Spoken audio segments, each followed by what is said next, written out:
Miss Jody here with the second video for this lesson. We're finishing up our chapter. Let me see what chapter that is. Chapter 11. We are a little behind, and hopefully you got that syllabus that I sent you on Google Classroom showing where we started when we got separated and kind of how far we're kind of trickling along here. We're doing our best. This is a lot of material, but we'll try to accomplish as much as we can. And so hopefully you've been staying along with us and doing the notes on little half sheets for me so I could glue them in your journal, and writing the title on the back of your sheet and keeping those for me until we can do a Dropbox or we can get together. And so hopefully that's been going well. This is the last of the chapter 11, and then we'll be moving on to chapter 12. Let me see what chapter 12 is all about. Oh, light and color. Okay, so another wave that's pretty awesome to take a look at. Well, wave and particle. Light's got a duality to it. It's kind of a special one. But we're going to take a look at light next.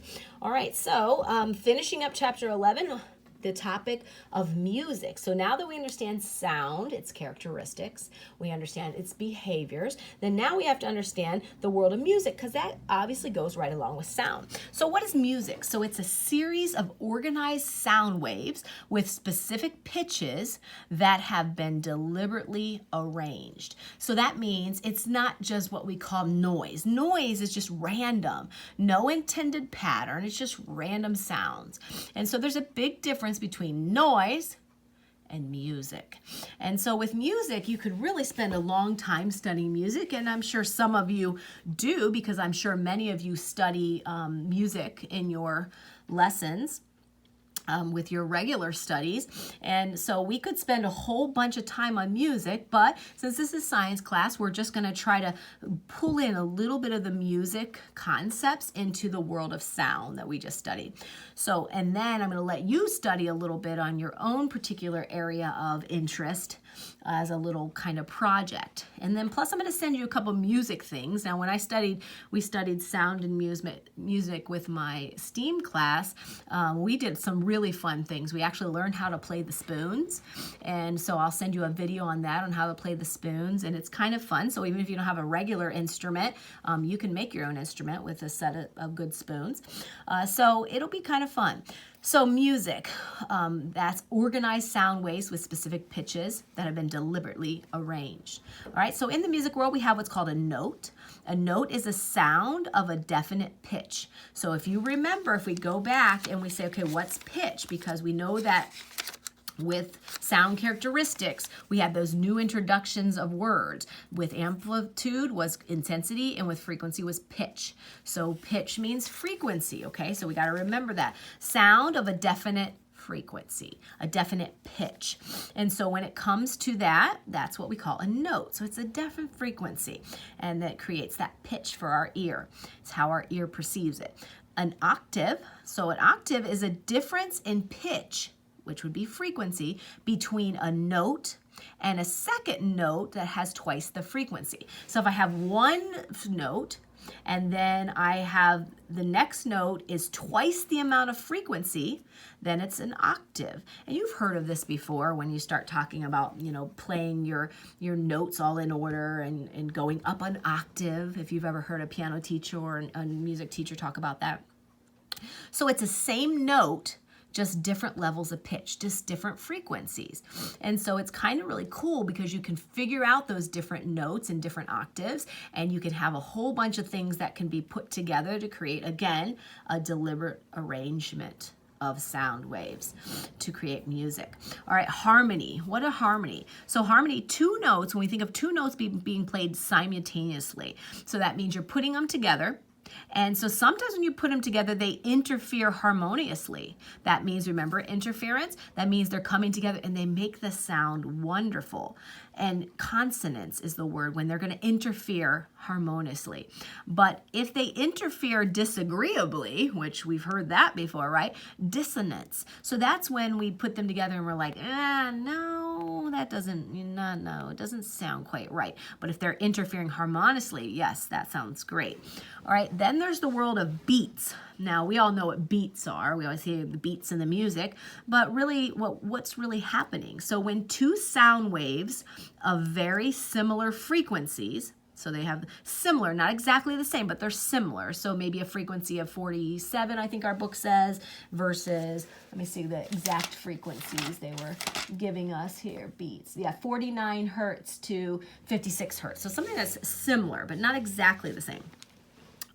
Frequencies interfere with one another, and the resulting waves varies widely in the amplitude. And so sometimes we can have interference with some that are similar frequencies, and it will result in different amplitudes. So those different amplitudes are where it's kind of like pulses we hear, these rapid fades in and out, and that each burst of the louder sound. So if you hear once it amplitudes and it's that louder sound, that's the beat. And then it fades out, and then boom, and then it fades out. And so that's all about that interference and the amplitude side of things. So then frequency and overtones. I'm sorry, not frequency, fundamental and overtones. The fundamental, when we're playing a single note, okay, so say we play one single note on the guitar, you know, we string one little note or whatever, the piano, the instrument actually produces several sounds at the same time. But here's the thing, there is the fundamental, which I'm just going to put F because I was running out of space. The fundamental part of that sound is what's the lowest frequency of what's coming out when that sound is played, when that note is played, okay? But then the overtones, these are other sounds coming out at the higher frequencies. So the lower frequency one is your fundamental, and your overtones are the higher frequency ones that are coming out. So this little note thing gets us introduced to the world of music. Now our book has a lot of really great things that we can learn about with music. In fact, there's multiple pages. I'm thinking how many pages are in here. And with that, our book will introduce us to different musical instruments. Now, I didn't want the videos to be too long, especially for the younger ones. And don't forget, younger ones, you don't have to write out all Miss Jody notes. You just do a couple little note. You could just draw a note, an octave. You could just move a little steps up or whatever. However you and your parents decide for you to draw out, or even big brother and sister can help you with this too. You don't have to do all of this. Just do something or whatever you want, okay? But you older ones, you can definitely do a lot more notes. But with the notes, I didn't want the videos and the notes to go too much, since we still have a lot to cover and we're running a little low on our journals here too. So what I did was I just made a little music sheet page for you to do an investigation on one of the musical instrument families that our book talks about. Okay, so it's basically going to be, I don't know how many pages, 4 or 5 pages of descriptions of the different musical families. So obviously the piano, and it will give you some understanding, a diagram of a piano, how it works. The violin family is also discussed in here, and gives you diagrams on the violin, how it works.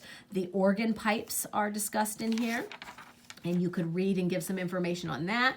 The brass family, so you could do the trumpet, the French horn, any of those. So I've just got some blank out so you could pick one of these instruments and give me some information, some scientific information, and like how they're designed and whatnot, and some information on that as like a little tiny mini report. That would be kind of cool.